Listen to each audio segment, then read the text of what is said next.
And now, the Lowe Post. Welcome to the Lowe Post Podcast on a beautiful sunny Friday morning where the NBA draft was largely uneventful trade-wise. A little bit of surprise at the top. The NBA draft is over. We are on to free agency. There are a million questions swirling around the league. What did the Knicks just do? What did Detroit just do? What does that mean for DeAndre Ayton? What the hell is going on in Brooklyn? Oh my God, there's so much happening. To help us suss it out and look forward in a cool, calm me down kind of way, the always analytical, low on sleep from a hotel in an undisclosed location, Bobby Marks. How are you doing? I'm doing good. Low on sleep, but this is part of it, right? I mean, this is the beauty. We go from the draft to right into free agency. You know, thank God the Warriors won Game 6, because that would have been one hell of a quick pivot going back cross country on Monday. Sorry, Celtics. So the draft is over. We're on to free agency, and we just have to start in Brooklyn, even though they were not super involved in the proceedings directly last night. We talked about this. I talked about this a few days ago. The Kyrie Irving impasse. If you're surprised by this, you just haven't been paying attention for the whole season. I've been saying on this podcast and writing, why is nobody talking about the fact that we have no idea what team Kyrie Irving is going to be on? So here's the situation. He wants a long-term deal from Brooklyn. Brooklyn's like, dude, you never play. Why would we give you a long-term deal, a 5-year max, a 4+1, something long and fully guaranteed? Why would we guarantee you anything? You don't play. You played 29 games last year. And so Kyrie Irving, Bobby, you're going to help us take us through this, has a $36 million player option for next season. That would be the last year of his contract. He has until sometime, I don't know, on June 29th, which is 5 days from now, to either accept or decline that option.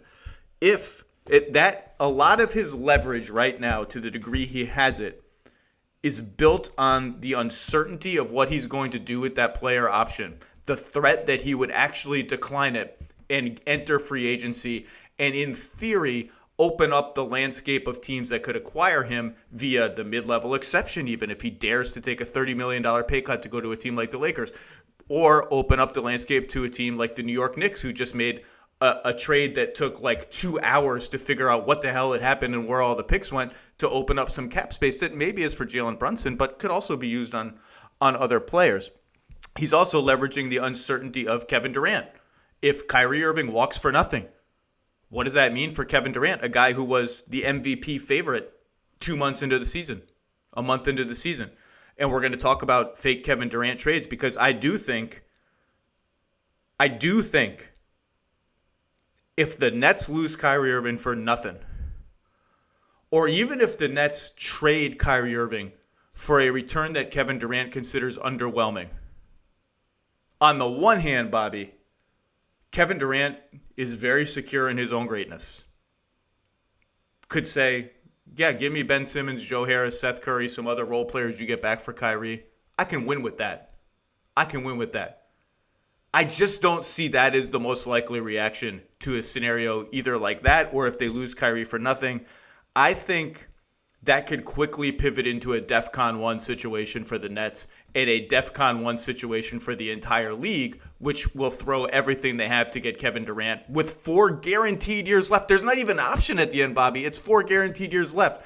That's the leverage that Kyrie Irving has.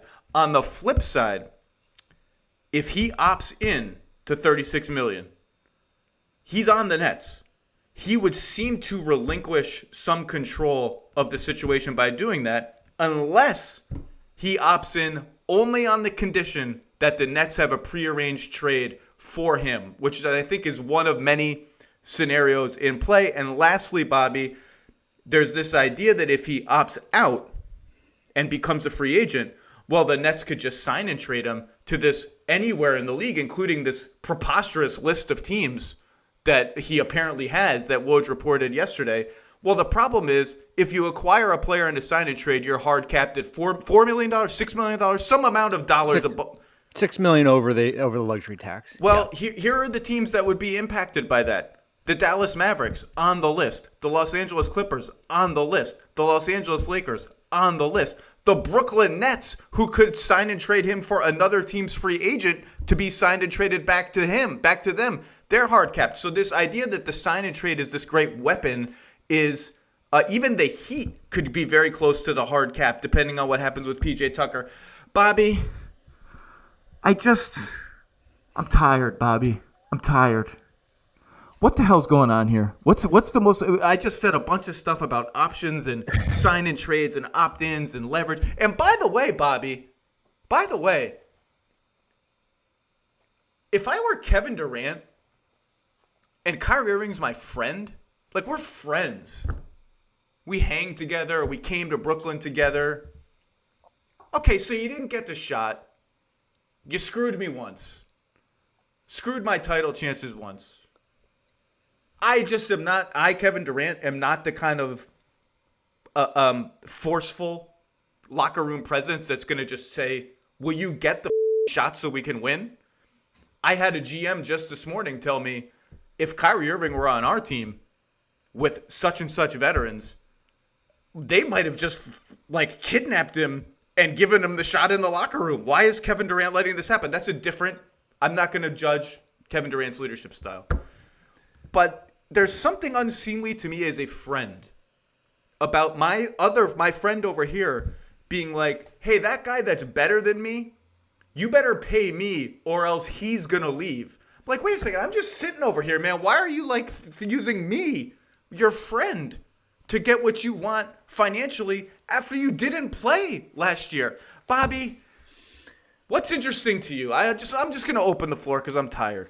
Well, I mean, I think what's interesting to me, and we can work ourselves backwards. Well, first, everybody needs a friend like Kevin Durant, right? I think we would all be wealthy in the world if we did, and we would have the ultimate leverage card in Durant. But I think let's work ourselves backwards as far as the opting out of that $36.5 million contract certainly loses a lot of leverage because, as you mentioned, the teams on that list, whether it be Dallas, Miami, potentially both LA teams, Dallas, we can remove them from the conversation because of the hard cap restriction. Are the Globetrotters hard capped?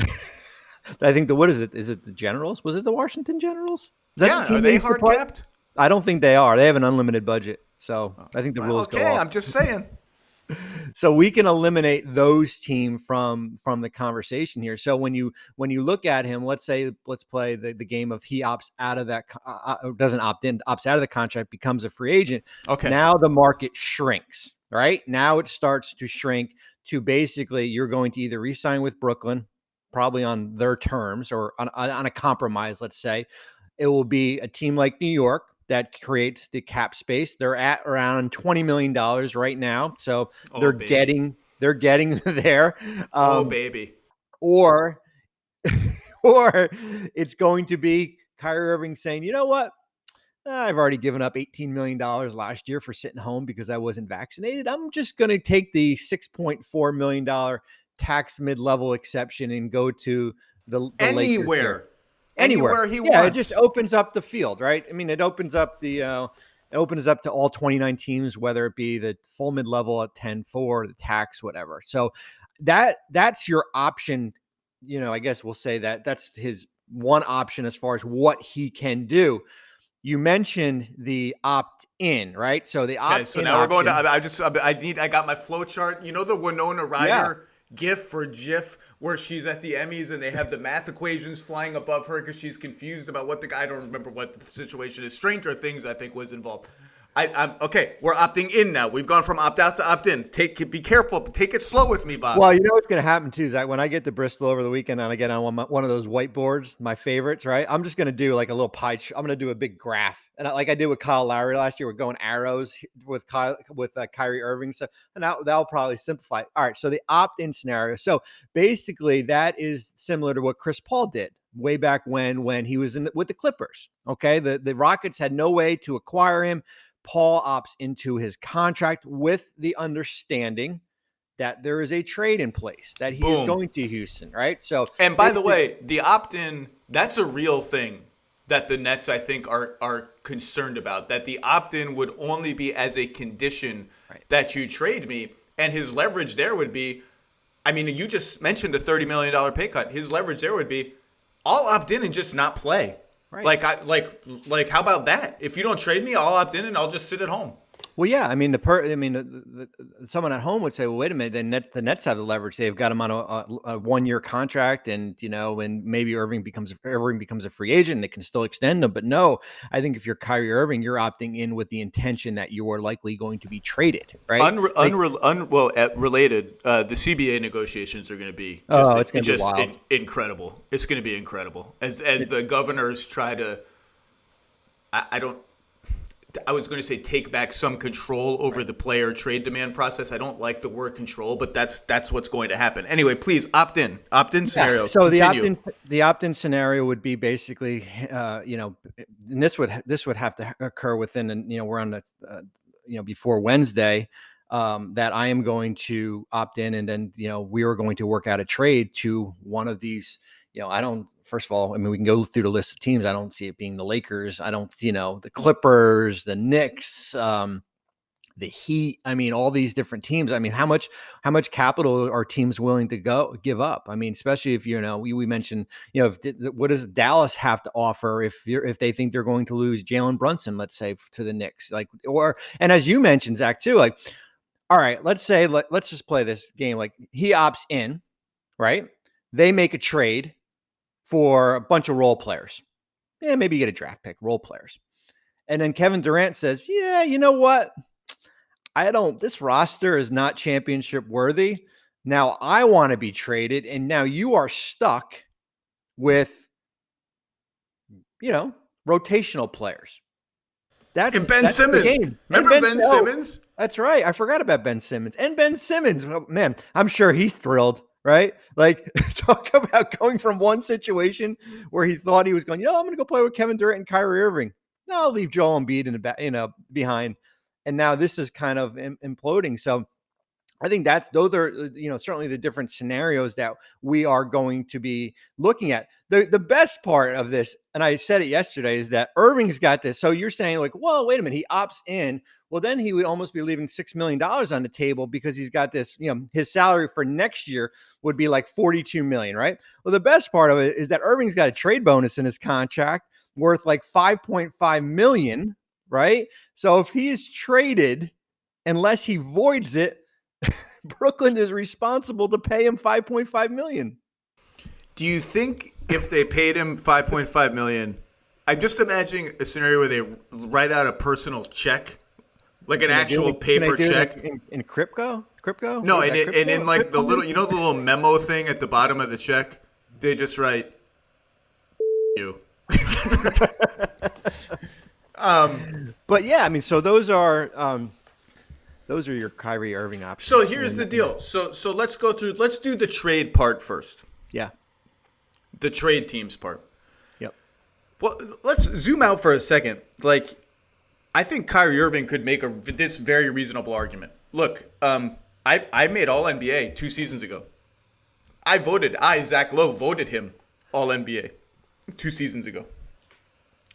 And you have to play a requisite number of games to do that, 55, 60. I don't remember where he ended up in a 72-game season. The only reason he didn't play last year was the vaccine mandate, which is gone. So I think if everyone just sort of calms down, yeah, and leaves the wreckage of this disaster season and the Harden thing that blew up and all that, the sweep, leave it all behind. There's Kyrie Irving is still, how old is he? He's not 30 yet, I don't think. I don't think so. No. There's a path where he just becomes a regular 65-game player every season. He's not going to play 82. He gets injured here and there, but every player gets injured here and there. He's been injured more than most maybe, but the big thing is gone. So you can talk yourself into a longer-term deal if you have faith that, look, we make a big deal out of these hiatuses that he's taken. It's 7 games here and there. It's a couple of, he didn't go to the bubble. He was injured before let's leave that all behind. So, if the Nets are really facing DEFCON 1, KD's out, you could talk yourself into biting the bullet and just saying the reality is different now. I will, however, disagree with something JJ Redick said on TV yesterday, that if he plays 60 games next year, teams would be jumping all over themselves to give him the 5-year max. I actually don't think that's the case. I think it's going to take more than 1 year of being a normally available NBA player for the rest of the league to be like, okay. The other thing on the trade front is the Nets have made real offers to Kyrie Irving. Now, I don't know exactly the permutations. I think there are probably several. This is not a case where there's just a 1 year deal and that's it. He's been offered real stuff. I don't exactly know what they are. But if he's seeking a trade, presumably he would be hoping one of these other teams on his list would give him more years than whatever years the Nets are giving him. And even forget the hard cap issues that we've talked about. I don't know that those teams are giving him more years. I don't know that he's going to find more years in Miami or Dallas. I don't even think the Clippers are all that interested, to be honest with you, unless they have a change of heart. I don't know where those years are coming from, so that's a source of leverage for the Nets, right? Fine. Where are you getting this theoretical 5-year deal, right? Well, I mean, in a perfect world, Kyrie Irving, he's a $42 million player, right? He is. Like the body of work justify. He's a all NBA, all-star type talent, but he's a $42 million player on a year-to-year basis, right? Like in a perfect world, he's a year-to-year max, but we don't live in that world, right? That's the reality of it. Guys do not sign 2-year, 2-year max contracts here. So the as far as the Nets, and it's funny, like, I went on Get Up earlier this week, and I said, like, this is, which people actually, this is where actually believed they actually thought I had the contract in hand. Zach, can you believe that? I said, I've got the contract, and I said, like, this is what I would have offered, right? I would do the 4 years, 192 million. I would guarantee the first 2 years. I would make years 3 and 4 conditioned based on maybe playing 65 games and certainly triggers, hits benchmarks and stuff like that. I thought that would be the perfect compromise as far as how you can kind of protect yourself long term, because I don't see a team out there, even if Kyrie plays 70 games and is first team All NBA this season, a team all of a sudden going out next year and offering him with, whatever it's 4 years, $200 million in a new deal. And I don't even think that Brooklyn, if Irving plays out this year at a high level, because Durant only has 3 years left, I would think that everything would basically be tied into the Durant contract. Makes sense. Look, that's been the most logical outcome from the beginning. And I say from the beginning, since September, since it was clear that the vaccination thing was going to disrupt their season. The most logical outcome has been some kind of medium-term deal with either medium-term, it's just 2 years and that's it, a 2+1, like the longer-term deal that you're outlining with the games played and minutes played triggers. Is logic going to rule the day here? I don't know anymore. I really don't know what's going to happen. Can we go through some of the more sensible, I don't want to say sensible, some of like the potential Kyrie list trades? Yeah, let's go. Miami. I don't see it.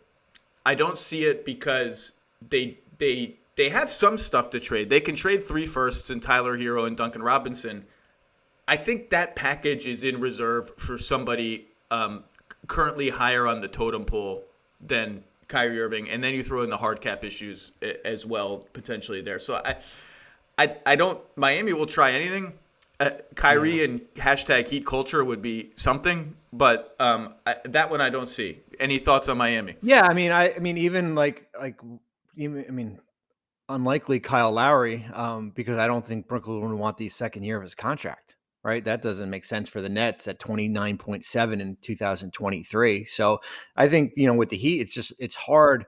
Are they willing to give up a Hero Robinson and then just, as we always say, making the math work, which they of course they can, but I don't see that. I don't see that. They've got Oladipo's bird rights to play with too. Yeah. Yep. Dallas. I've always liked the theoretical fit of Kyrie in Dallas, the secondary ball handler, the guy who can jump shoot around Luka pick and rolls and take some of the offense from him, a pick and roll partner for Luka, blah, blah, blah. Always like the theoretical fit. I've seen, could they sign and trade Brunson for Kyrie and throw in Finney-Smith or something like that? That is actually those pieces fit in Brooklyn, but go ahead, you're raising your hand. I don't want to lose the viewers here, but there's the base year compensation issue, which with Jalen Brunson, which is a complicated. I actually might do a lesson on over the weekend where basically, let's say hypothetically. Can I not attend that lesson? Can I opt out of that I'm actually lesson? going to do a visual, so you can just watch. Okay. But basically, in a short term, if Brunson signed a $30 million contract, yes, it would match with Irving. But in theory, it would only be worth half of that amount. So basically, $15 million in salary would be going out. Plus, you got hard cap issues on both sides in a sign and trade. You got hard cap issues on both sides. And honestly, like, if I'm Dallas, I just made the conference finals. Feel good about my team. Just made a trade for Christian Wood. Don't have a lot of draft equity to throw your way anyway. I can try to outbid the Knicks for Brunson, and I think they will have to outbid the Knicks for Brunson. I think, and I've said this from the beginning of the Brunson situation, I think if Dallas is going to retain Brunson, it's not going to be because they offered the same thing as the Knicks. I think they're going to have to outbid everybody else because of some angst over the lack of an extension offer in a timely fashion and all that. So I don't see it. Clippers, you can build a deal around Morris, Kennard, etc. I don't see it. I don't see them doing that. There's also hard cap issues there if it's a sign and trade.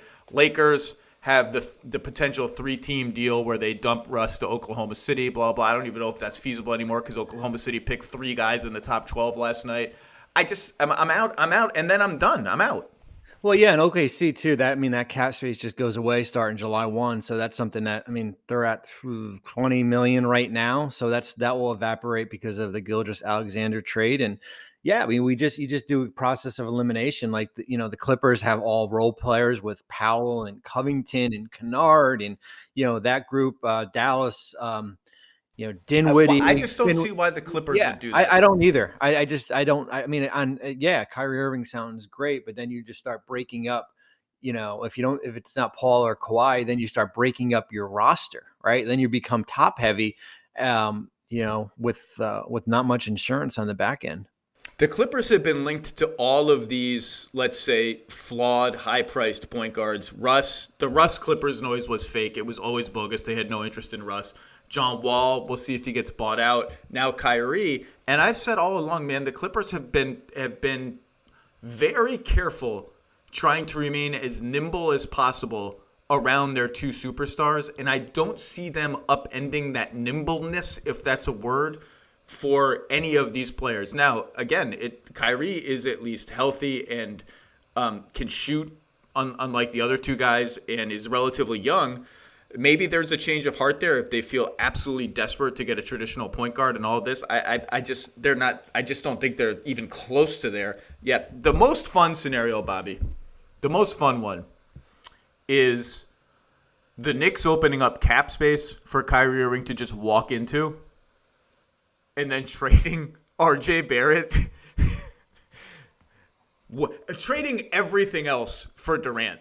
And just getting the 2 guys who everybody thought were going to go there anyway in that fashion, because I actually think that's not a crazy implausible scenario. Now maybe Kyrie would have to walk there, right? And they're opening up space. How much space do the Knicks have as of right now? About 20 million. And not that hard for them to get to. No, you got Burks, Noel, guys like that who have basically on an expiring contract. You can certainly, you got all these picks from last night that you can now attach to these contracts if you wish. Tibbs has coached Kyrie before in Team USA, by all accounts likes him. So let's just say he walks in. Then you say, okay, well, Kevin Durant, maybe he's mad. Can we get in the bidding? And by the way, we're not going to get to let's not get to Durant yet. I would say this: if that was ever in play, then the Brooklyn Nets should just move back to New Jersey and call themselves the Swamp Dragons. They should have done Swamp Dragons already, and they have to do a Swamp Dragons night. And I can't believe they've been so snooty about the Swamp Dragons thing that they refuse to go all in and embrace it as an alternative identity. That's neither here nor there. If it is if that actually happened, I just don't even know what you do with the Nets.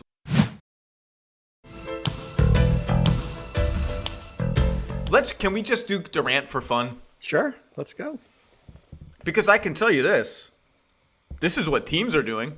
Teams are already operating under not the assumption, but we need to prepare for the contingency that Kevin Durant is available via trade in 6 days. or 7 days. Do you have any? I have a whole list of fake Kevin Durant trades. The whole league is now. I mean, this is Kevin Durant, Bobby. Kevin Durant for 4 years, one of the greatest players of all time. Still at the very outer edges of his prime, coming off a bad playoff series against the Celtics. I will grant you that. Every team in the league has to at least have a meeting about what should we offer for Kevin Durant. Do you have any favorite fake Kevin Durant trades? Because this is what I want to do now. I mean, I think, certainly for me, Phoenix stands out. Mikal Bridges, DeAndre Ayton sign and trade, with Ayton, those two players. And then can the Nets do that though? I guess you can if they shed enough salary. Yeah. Yeah. I mean, this is taking into account Kyrie is somewhere else, right? Like we're not even putting him in play because now Durant is being traded. So yeah, I mean, you can certainly make the math work because you won't, even though Ayton's in a sign and trade, the hard cap basically doesn't impact you like before. So that would be, so if you're looking for kind of like win now type players to keep you competitive, and then maybe you get draft picks above included in here, that would be something as far as what would intrigue me. Ayton's a good thread the needle piece between win now and still quite young, and Bridges too.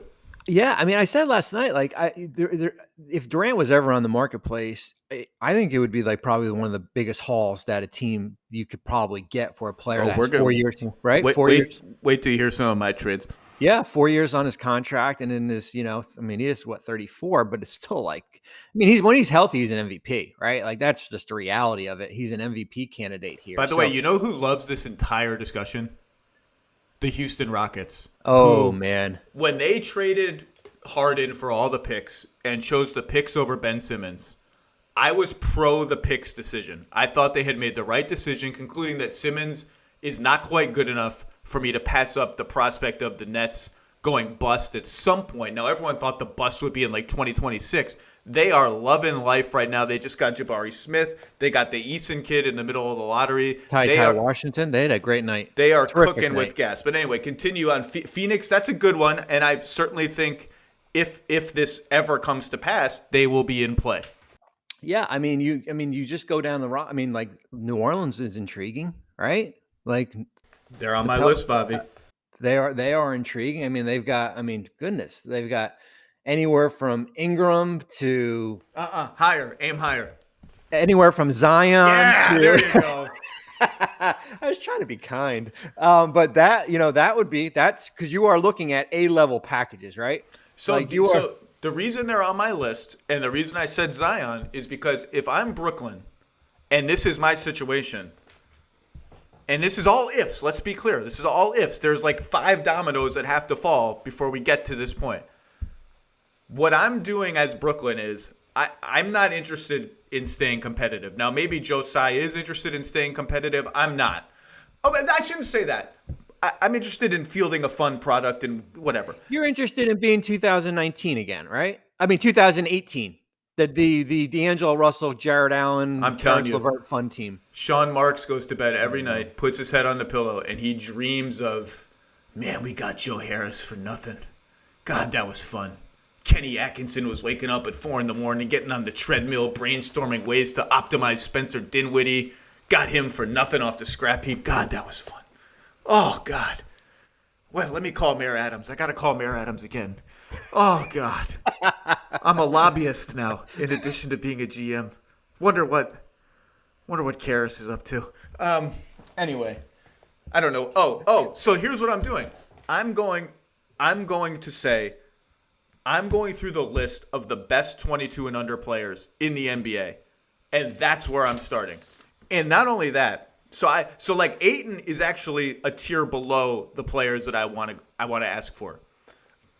And I need to find teams who have that kind of player, who could trade me that kind of player, and some other stuff, because this is Kevin Durant, and still have enough around Durant to try to win the title. And that's why New Orleans is on my list. And if you say no to Zion, that's cool. Like, it sounds preposterous, right? Like, and probably they would say no to Zion. Probably the Pelicans would say no. But Just think for a second. I'd have CJ McCollum, Brandon Ingram, Kevin Durant, Jonas Valanciunas, whatever of my young guys. Maybe I keep Herb. Maybe I keep Trigger Trey Murphy.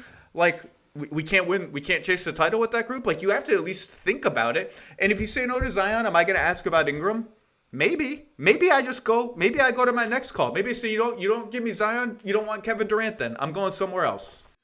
No, I mean, you hit it right in the head when you said that as far as the process, as far as looking at the top, whatever, 22 and under or 25 and under, and you basically will start eliminating teams, right? So you look at like Miami, like there's nothing really on that Miami roster, certainly Bam and Jimmy, and, they're not, I don't think they're Miami is in the wait out the process phase of these theoretical Durant trade talks. Wait for all the people who have these under 22 guys to say no. And then we try to jump in and try to do it in a way where we don't give up Bam. Yeah, I mean, Memphis. Let's remove Ja out of the equation. I'm not going to Ja in there, but they've got the whole group of young players, right? Desmond Bane and that whole group. Brandon Clark, guys on rookie contracts that maybe you can get to the, throw Steven Adams in there or maybe Jaren Jackson to make it work. They're on my list, and I saw all these fake Memphis trades last night because the big wing is the piece they're missing between Morant and Jackson. Yep. And they took a shot at it with Zaire Williams. They made a couple trades in the draft last night. We'll talk with Givoni about that shortly. And I saw these fake trades where it's like Dylan Brooks plus Steven Adams plus 5 picks and 4 swaps. That's an okay offer, but that's I've waited out the process offer because the Nets are asking for Jaren Jackson Jr. and or Desmond Bane. They're not getting Morant because, again, Durant's got to go there to play with John Morant. Can I tell you where my first call is? I got one more. Oh, if you steal my favorite one, I'm gonna kick you off the podcast. Go. No, you go. No, you go. No, go, Bobby. I'm invited. You're the guest. Go. Canada. Yes, we have the same. The first call I'm making is Scotty Barnes. And the Raptors, I can hear the screaming Raptors fans revolting right now from Canada. I can hear it. They've thrown their Tim Hortons cup, hit a moose that's in their yard. They're yelling at me. Look, do you want Kevin Durant or not? Scotty Barnes is so good. And by the way, they'd probably say no because Scotty Barnes could be a 10-time All-Star, and you don't trade those guys. But he's so good that I at least have to have a meeting of my brain trust and say, okay, what if we can get him for Scotty Barnes, Gary Trent Jr., and a bunch of draft equity? 3 picks, 2 swaps, 2 picks, 3 swaps, whatever Scotty Barnes is. Because Scotty Barnes is so good and so valuable that I can get Kevin Wayne Durant to play for the Raptors and still have Fred VanVleet, OG Anunoby, Pascal Siakam, Precious Achiuwa. Did I forget somebody? Maybe I did. I don't know. No, I don't think you did. Siakam? Did you say Pascal? I said Siakam, I think. And, you're telling me that you don't at least think about it? That team could win the championship next year. I'm saying now they probably say no, but my very first call as Sean Marks, once I've recovered from my 3-day bender and dragged myself back into the office, is to the Toronto Raptors, who will probably, let me be clear, Raptors fans, say no because teams rarely trade guys of this caliber, rookie of the year, future star, etc. But I'm telling you right now, you want Kevin Durant. That's it. You don't get Kevin Durant. You're out. You're out of the Durant Derby if you don't give me Scotty Barnes. I'm going somewhere else. I don't want anyone else on your team. That's it. And this is not Kawhi. You get him for 4 years. You don't just get him for the year. It's my first call. You know what a second call is? Who's that? And they hang up fast, I think.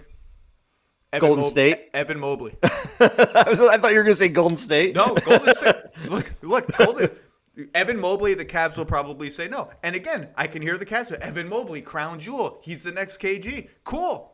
I get it. You know who's the present Kevin Durant? Kevin Durant. Kevin Durant, Darius Garland, Jared Allen, you got a shot to do something. They'd say no. I'd probably say no, too, because I'm risk averse. Evan Mobley, no one is higher on Evan Mobley than I am. I love that kid. Probably say no. Warriors, look, man, I'm sorry. It's just tailor-made. You don't have to do any work. It's Wiggins, Kuminga, Moody, all the picks. And if Wiggins really is Harrison Barnes 2.0 upgrade, his destiny should be to be sacrificed at the altar of Kevin Durant, just like Harrison Barnes was. Like I pitched this to some people at the Warriors, and I got and I'm not sure they realized I was serious. I'm like, I'm serious. You should trade for Kevin Durant. Why wouldn't you? I probably would have won Jordan Poole also, but no. But like if we're going through the list of young players and contracts that make sense, and why not Golden State? You have another one for me? No, that's it. That's all I got for you. I saw some Chicago ones. Chicago doesn't have enough. Because Atlanta, Boston. I'm not interested. Oh, Jaylen Brown. Jaylen Brown's an interesting one. Yeah. Got to think about, again, Boston fans will revolt. KD and Tatum, Rob Williams, Al Horford, Marcus Smart. Good luck with that team. Yeah. Probably keep Jaylen Brown. Chicago. I saw Laker fans say, "Well, what about Anthony Davis?" No, Anthony Davis is a really good player, but that doesn't do anything for me. Even with Pat Williams in the deal, I just don't think has enough. I'm not interested in LaVine, or I guess I could turn LaVine around and trade him for. I don't see that one. The feel good one, Bobby. I'm sorry. The feel good one is Chet Holmgren and a bunch of picks. Keep Shea on your team. Go to war with Shea and Durant. It's just not – they don't have enough in the cupboard and they wouldn't do it. But, boy, wouldn't that be a hell of a story. And they get Russ on him if he gets bought out. Now, look, chances are Toronto says can't do it. Cleveland says can't do it. OKC says can't do it. Memphis says can't do Jackson. And you're sort of back to the drawing board, and then you get those other offers that are more larded up with picks, etc. But that's where you start. My first phone call is Toronto. That's my very first one. And again, I'm risk averse. I probably wouldn't do Scotty Barnes because I just think he's that good. But that team with Durant would be freaking awesome next year. Look, for the sake of everyone's sanity, you kind of hope that cooler heads prevail. There's always been a reasonable compromise here. But man, oh man, what a turn of events this would be for the Nets. Any other KD thoughts before I bring in Givoni to talk draft? No, it's just I always said, back in 2019, it's like you just be careful when you go from built within to when you bring in superstars, franchise players from the outside that you haven't, I guess, worked, been part of their development here. And the reward is you get a championship, but the risk is everything else that kind of comes with it.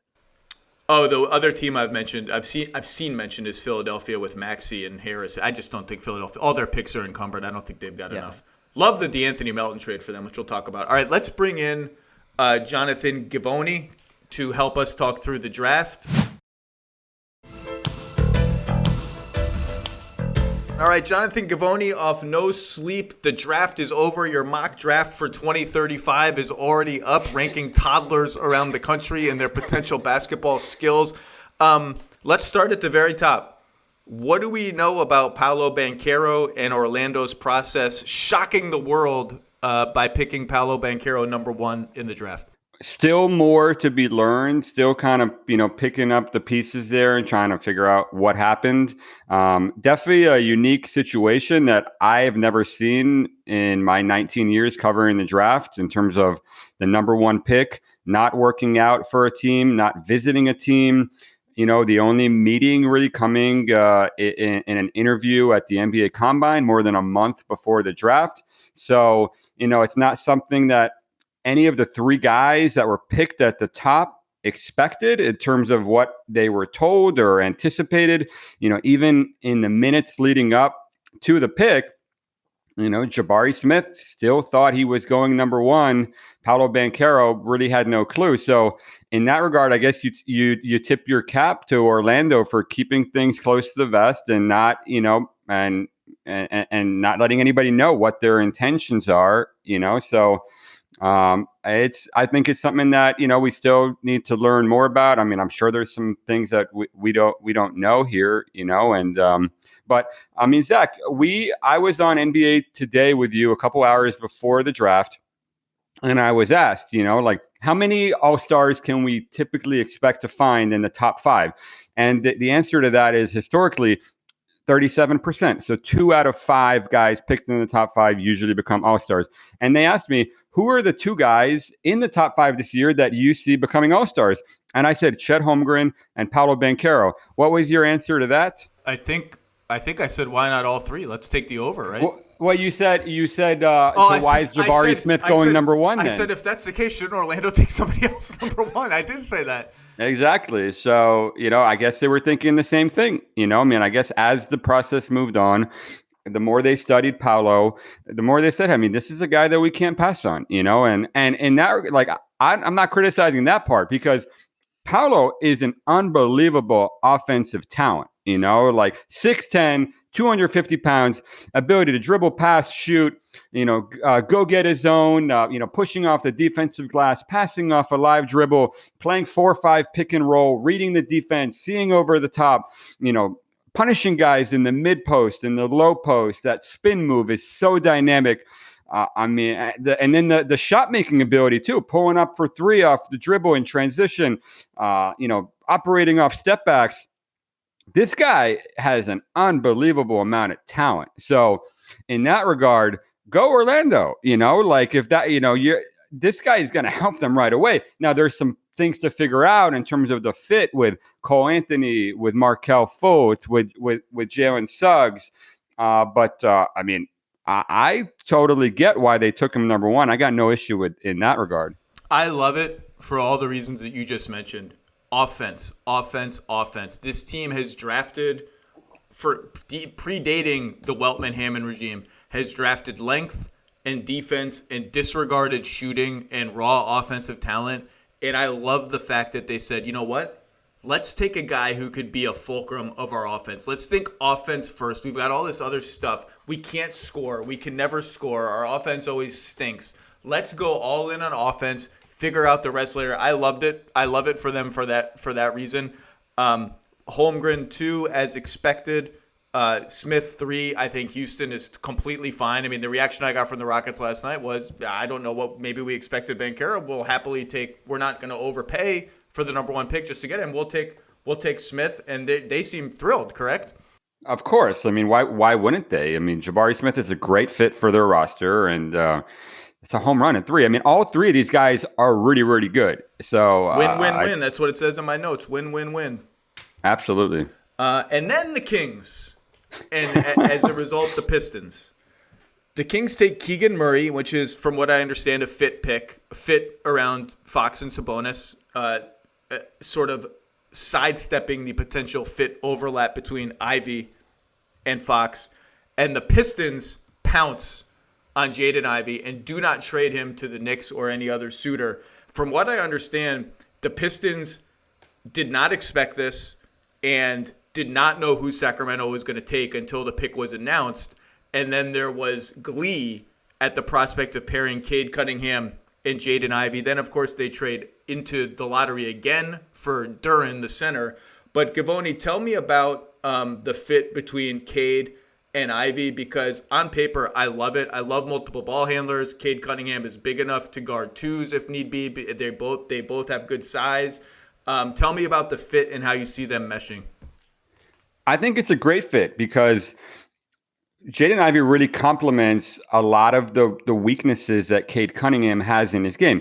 Cade Cunningham is not the most explosive athlete around. He's not a guy that you want playing pick and roll, every time down the floor. You want to surround him with other guys who can, he can play off of, because he's so smart. He's such a good shooter. He's so good attacking closeouts and, getting downhill, finding guys on the move, just filling in all those blanks. He can play 1 through 4. So to take Jaden Ivey, who is the most explosive athlete in this draft, unbelievable getting downhill, attacking closeouts, off dribble handoffs, has maybe the best first step in the NBA right now, on par with a Ja Morant or a young Russell Westbrook. Woo! Don't get me too excited for Pistons. Just the ability to finish around the rim. Right now.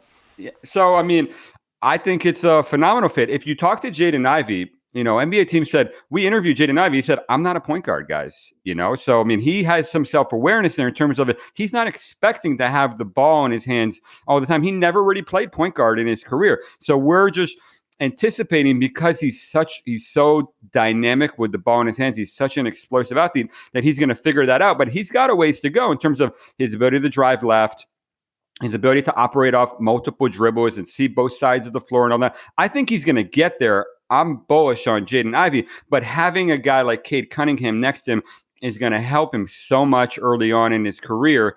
And I think Cade is also going to push him on the defensive end, because that's where he really needs to grow, is just being engaged, the activity level, off the ball, not falling asleep in a stance, all those things. And that's what's going to separate, is he a good NBA player or is he an all-star? And I think he, in this situation with Cade Cunningham, everything is in place for him to become an all-star. I'm so excited for the Pistons basketball games next year. I'm just so excited. Like, the guy, when was the last time somebody said that? I was actually excited a lot the second half of the season this year about watching Detroit basketball. I thought we started to see a little bit of things there. I love Cade. And then they get Jalen Duren on top of it. NBA scout called me yesterday at 3 a.m. He had to get this off the chest. He said, you got a Maserati and you got a G-Wagon. That was. Can you tell me what that is? A G-Wagon, Mercedes-Benz Jeep is what it is. That's the hottest car you can get right now. Who's the Jeep in this scenario? Jalen Duren.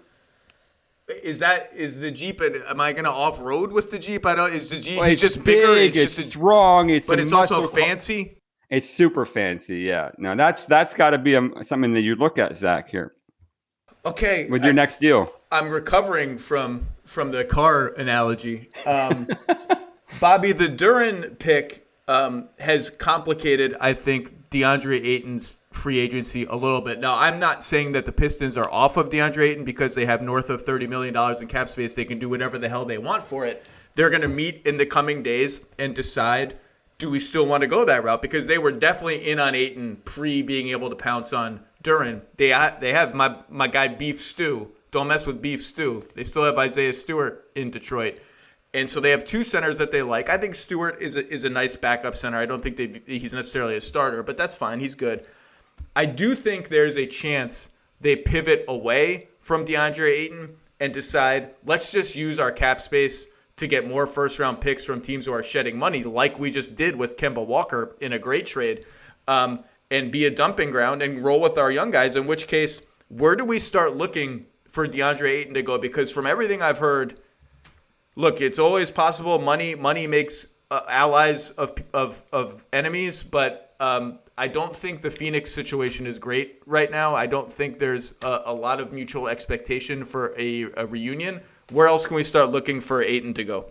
Yeah, I mean, I think after the Jeremy Grant trade on Wednesday night, you would have said that Ayton would have been a perfect fit. They got $50 million in cap space. They can just go down and put an offer sheet on the table for whatever the number is, 130, let's say. And let's see if Phoenix matches here. Now you pick a center in the lottery and who's making $5 million, and you've got Isaiah Stewart also. Like, do you want to allocate $30 million to another center, right? Like, it's like, is that a smart way to do business here? And I think if you're Ayton and you're Phoenix, if I'm Phoenix, I'm saying, like, go out and get an offer, right? Like, we'll see what we can do, or go bring me a team that we can maybe do a sign and trade with. Because to be clear, just clarify for our listeners, go out and get an offer. The minute he signs an offer sheet, you cannot sign and trade him, right? That's correct. So that is the danger of it, right? So if you go that route and say, you know what, go get an offer, bring it back to us, then there's two things that will happen there, right? Either DeAndre Ayton is going to be in a Suns uniform.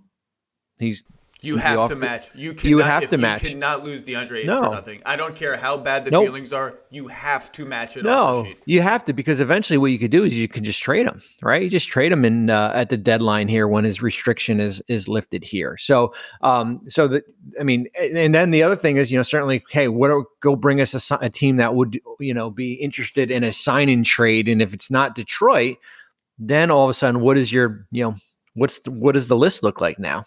Well, look, I've speculated about I've made up my fake Ayton trades before. Spurs with Pirtle, although they have cap space too. Atlanta with Capella is an obvious one. A month or so ago, I said, why wouldn't you just trade? Wouldn't it be funny if it'd make kind of a surprising amount of sense to just flip Ayton and Gobert in some kind of trade like that with Utah? I think all those things are interesting. And I know, Bobby, you mentioned Ayton in a potential, very theoretical down the line Nets-Suns deal involving Durant. He'll find a home somewhere. He'll find money somewhere. I said earlier this week with you, Jonathan, that I would bet on DeAndre Ayton if I were a team with cap space. Now Detroit has already made a different bet, so maybe they won't be the ones to bet on DeAndre Ayton. I will say Phoenix has got to be careful here.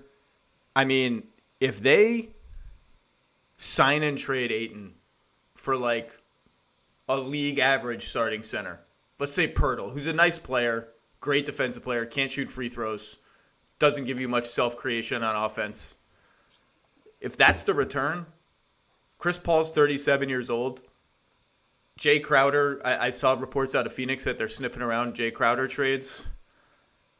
There are scenarios where you fall far down the standings fast if you're the Suns, and your window is slammed shut if it's not already slammed shut. They got to be careful.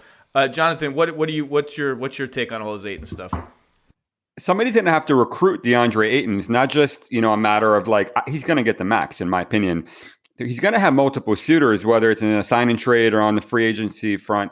But DeAndre Ayton, when he committed to the University of Arizona, one of the big factors in his recruiting, besides the large bag that he received, was he didn't want to play center. He went to Arizona because they told him, you're going to be the starting power forward of our team. We have Dusan Ristic here, who's an all Pac-12 player. Now, that was a while back. I don't know if things have changed in his mind or not, but I think Jalen Duren and Isaiah Stewart could potentially make Detroit even more attractive to DeAndre Ayton. You can say, well, I don't have to, be this low post guy that guards the opposing centers all the time. And maybe they sell him on the Twin Tower thing, which is, becoming more and more in vogue in the NBA. So that's just something to think about. Interesting. I agree with you. Someone's going to max him out. And I think Phoenix has got to be careful. I don't know that they win that Pelican series with Devin Booker injured without DeAndre Ayton making a lot of tough shots. And we talked about this already earlier this week. I don't think it's a bad thing that he wants to do a little more on offense. I would like to see him do it. Let's talk a little bit. Oh, by the way, this is all the Jaden Ivey thing. Remember Killian Hayes? I don't still there.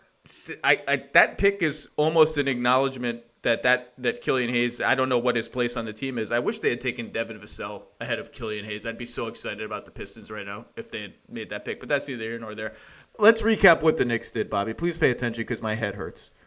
They traded number 11 instead of taking somebody for 3 future firsts, all heavily protected, that are from the Thunder but don't belong to the Thunder. Traded one of those picks. It ended up in Charlotte. And for the salary dump of Kemba Walker to the Pistons. Charlotte gets that pick, which I believe is the Nuggets pick, and 4 second-rounders. The Knicks from Detroit get the Bucks 2025 first-round picks that Detroit got for Jeremy Grant. And so the Knicks essentially come out, I think, plus 2 first-round picks after last night's draft, but did sacrifice some of the future to dump Kemba Walker. Everyone likes to crap on the Knicks and laugh at the Knicks, and they're correcting their mistakes. They botched free agency. They have to pay for it.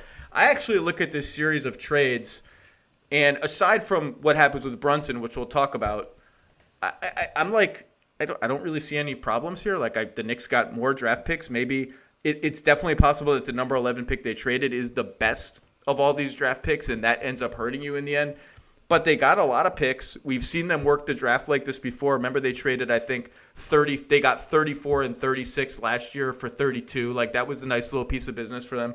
I don't mind what they did here. I do worry when teams throw all their eggs in the one free agent cap space basket. We saw this with Kyle Lowry last year and the Pelicans, who ended up not getting him. But am I missing something, or are the Knicks fine and there's just this reflexive, the Knicks are dumb, let's laugh at the Knicks thing? I don't really see any problems here. Yeah, I mean, I think at the end, they didn't like anybody at 11, right?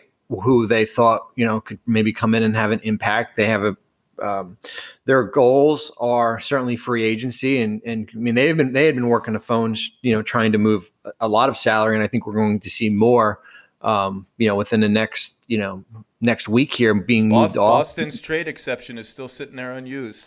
Yeah, I mean, you got 20 million in room. I think that could potentially get to 40 million. So I think the only thing I probably have is, and that certainly the 2 picks that they have right now, two out of the 3 picks you probably won't see, right? The Detroit one and the Washington.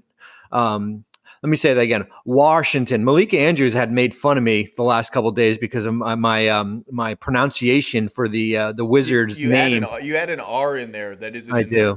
I know I did. So Washington.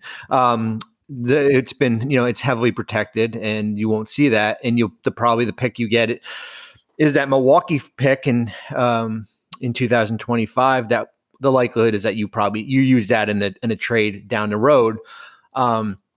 So yeah, I mean, I think if you're making it, you didn't really get much value here, but for me, it's kind of like TBD. Let's see what they do in free agency before we can really bash them here. But Jonathan could talk about what the value at 11 was as far as what was staring at him. How do we think OKC did, taking Jang and Williams at 11, 12 in addition to Holmgren, making for team wingspan in Oklahoma City? I think it's exciting to get 3 of the first 12 picks. People seem excited. What did you think? I understand why the Knicks decided to punt on this pick. I mean, people here in New York are going to kill them for not taking AJ Griffin, the local kid, and a very high profile, recruit and all that from Duke. There was definitely a bit of a drop off in the draft after, let's say, the 8th pick or so.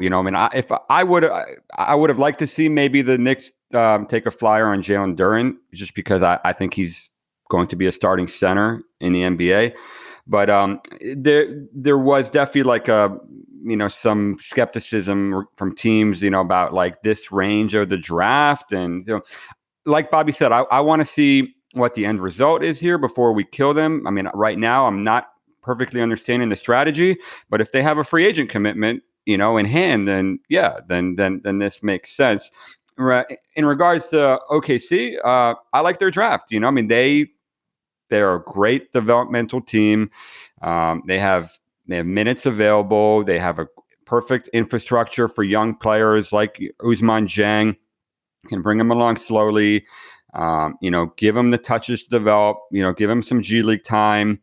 He's a good fit with their roster. Obviously, that's the style of player that Sam Presti likes. So, Jalen Williams too, you can see a lot of the same things, probably a little bit more ready to play than Ousmane, maybe not quite as much long-term upside, but, you're seeing these teams like OKC, like Memphis, they're stocking up on these wing players who can dribble, pass, and shoot. I mean, that's what everybody's looking for in today's NBA, these multi-positional, versatile guys. You just can't have enough of them. And so that's what Oklahoma City is doing. I mean, and they drafted Chet, who I think was the best player in the draft. So yeah, I'm a fan of Oklahoma City's draft, and I get it. The Knicks, they just don't have patience for an Ousmane Dieng, and honestly, I don't really think that Ousmane Dieng, would develop into the player we know he can become in a place like the Knicks, because it's just too much pressure here. They don't have time. They don't have minutes, and they need to win now. The clock is ticking, and so they better deliver with a big free agent acquisition, and so we'll see how it turns out for them. Let's go rapid fire through the guys who didn't get traded last night. Rudy Gobert, still a member of the Jazz. John Collins, still a member of the Hawks. OG Anunoby, still a member of the Raptors. And by the way, I don't think Anunoby for 7 was ever a thing. I think that Portland would have had to come in with a lot more than 7, significantly more than 7, more than Josh Hart, more than 7, to pique the Raptors' interest in that kind of trade. And let's see, DeJounte Murray, still a Spur. We can talk about him later. Malcolm Brogdon, still a Pacer. I almost said still a Wizard. He was never a Wizard. He's a Pacer. Let's start with Gobert, because I thought one of the more interesting parts of draft week was Minnesota reportedly being linked to both Gobert and Capella. Now, I had heard that those links were exaggerated, particularly in the case of Capella, but that the interest in Gobert was semi-real. Utah is asking way too much. I don't think Utah got even within like the 50-yard line of any kind of Gobert trade this week. We'll see what this coming week brings. But I think the idea that Cat is okay playing the 4 and that Minnesota is willing to invest its resources at the 5 instead of at the 1 where they have D'Angelo Russell. I was all in and still am all in on Minnesota getting DeJounte Murray. I think that's the piece I would go for. I do think they talked with the Spurs about DeJounte Murray. The price there is prohibitive too. I think that's really interesting. On the one hand, you can say, well, Cat started next to Jared Vanderbilt this year. Jared Vanderbilt offensively is a center. He's around the rim all the time. Cat can space the floor, blah, blah, blah. It's just not something – I didn't expect Gobert kind of rumors there or Capella kind of rumors there. I thought that's interesting and indicates that Minnesota's long-term vision could go in any number of directions. Bobby, what did you think? Yeah, I mean, I think with Gobert, I think you're going to probably, if you're going to hold out. I mean, just because he's got 4 more years left on his contract, you're going to hold out for the right package. And I think certainly I'd like to have a coach in place, right? I mean, I think that's part of it before I kind of make a blockbuster deal to bring in, different, pieces here. I don't think that precluded anything from happening last night. I mean, I think if there was something that, made sense, they would have done that even if a coach wasn't there. But he's going to be the name to keep an eye out here, right? Over the next 2 weeks into free agency. I think now what happens to Zach is now with the draft picks, it expands more, right? Now you add another year, the 7-year rule. Now we add 2029 to the mix here. So teams have more draft capital to be able to put out in the trade. I think Minnesota's summer is going to be really interesting because, like I said, they have this one vision where they get a big-time center. Then they have this point guard question where D'Angelo Russell is entering the last year of his contract after getting benched in their last game of the season. And I think there's an extension number somewhere with D'Angelo Russell. Now, I think D'Angelo Russell's agents at CAA would be offended by what I would offer in an extension if I were Minnesota. But I do think there's a middle ground somewhere where both sides could sleep at night. I don't know if they'll strike that deal. But like I said, I love the fit of DeJounte Murray there. I think Minnesota, Atlanta, Cleveland to some extent, and Washington for sure were all trying to see what the price for DeJounte Murray would be, and obviously came up empty, and we'll see what happens with that going forward. But I think that's really interesting. Zach, just in general for the night, all these names that you mentioned, all these trade rumors that we heard for weeks on end, I'm not as active as you guys are 12 months out of the year in terms of talking to GMs and decision makers and all that. I'm really mostly draft and scouting and all that. What people have told me the last few days is you have no idea how many permutations of trades we throw around with every single team in the NBA. At any moment, we have 50 or 60 things going, and they're to see one or two of them leak, you always have to read between the lines there and understand who's operating from a point of weakness in that. And so we talked about it on the last podcast too. We always come into the draft saying, oh my God, there's going to be so many trades, fireworks everywhere, can't wait. And it almost always ends up being a disappointment because it's just really hard to put these big trades together. People fall in love with their picks and there's contracts that are so complicated. And so I'm not, just wasn't that surprised to see. It was kind of a dud of a night from a trade standpoint. The value propositions are tough. We talked about this with Sacramento at 4. And these rumors that they would flip it for John Collins. And we said, well, why would the Kings do that? That's undervaluing the 4th pick. As good as John Collins is, he's not an ideal fit necessarily with Sabonis. And then you start to throw, so how can you balance that out? And you start to the trade collapses under the weight of its own complexity. Then you look at the other trade down candidates. Does Indiana have any veteran player that is of super interest to the Kings to flip 4 to 6? What about Washington at 10, or do I want Hachimura? I don't know. And it's sort of you just end up with Sacramento as we thought would happen, as we talked about on Monday, just making the pick and taking Keegan Murray and just sort of going from there. I do think all of these names we haven't heard the last of them. Like, trade season is still going on and will begin again once free agency starts. Any of these other names of interest? I mean, Collins. The Hawks were supposedly the most active trade team. John Collins was super likely to get traded. I would still bet on John Collins being traded in the next 10 days, but it just didn't happen at the draft. Some of these things are going to happen. I think Brogdon too, but it's just it's hard to do it with a draft pick attached, I guess. Well, the other thing too is that it's hard. Unless you do it before the draft, the player related trades, not, trading, 3 for 5 or, in the draft, like player related trades, like once the clock starts the night of the draft, that's hard to do, man. Cause then especially it's like when your phone's unplugged, Bobby. Hey, that was 25 years ago. A landline? It was a landline? A landline was unplugged. We had those big bat phones back then. Did anyone? I didn't hear the whole story on TV. So a phone was unplugged. Did anyone just pick? Did you realize by picking it up at some point there's no dial tone? How did you discover that it was unplugged in the draft room? We were drinking beer and eating pizza, man. We didn't have a first or second round pick. Oh my God, that sounds like my kind of. Well, but do you know what happened? I mean, quick story though. Once we plugged the phone back in, the Raptors called offering Marcus Camby. This is why you can't be drinking during the draft, man. You get me 3 beers into draft night, we might be trading a whole bunch of stuff we shouldn't be trading. You can't do that. One of the all-time great stories. By the way, we forgot in talking fake Durant trades and all the blue chip young players they should go for. One of the what ifs of the past NBA season. What if Michael Porter Jr. had been healthy and had a good season? Because that's the kind of guy we're talking about. And obviously he's kind of no one is a young KD, but just the 6'10" guy who can shoot the lights out is the starting point for that. It's still going to be a wild week in free agency. Let's see. I'm looking at my notes. Love the Melton trade for Philadelphia. I think people are sort of a little too low on the Sixers because of how embarrassingly their season ended. I think they're pretty damn good as they are right now. Love the Melton trade for them. Thought that was fair value. Memphis moving out. Givoni, what should we know about Laravia and who else they get? Roddy? What did you think of Memphis? Memphis started the night with 22, 29, and Melton and ended up with 19 and 23. Tell me about what they did.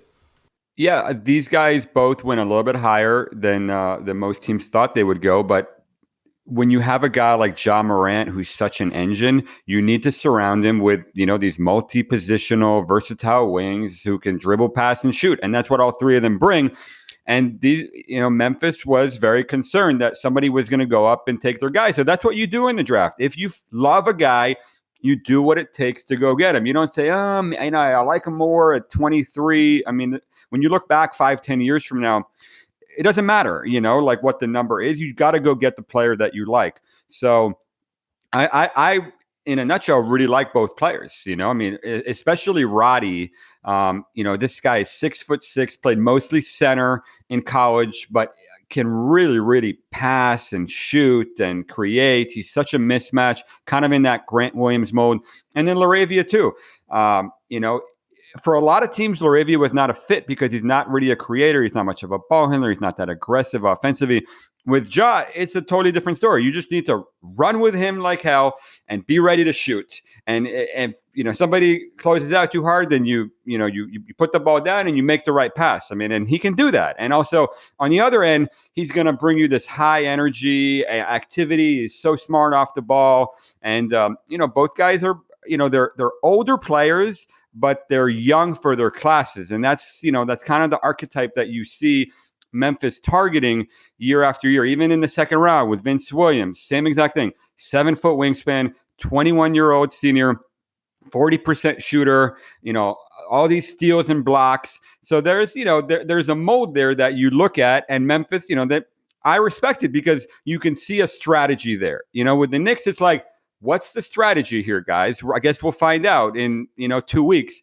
With Memphis, there's no doubts about what they're trying to accomplish, and we'll see how it. If it works, it doesn't work. And it's tough to win in the Western Conference. A lot of it is going to come down to health, but you know what they're trying to do.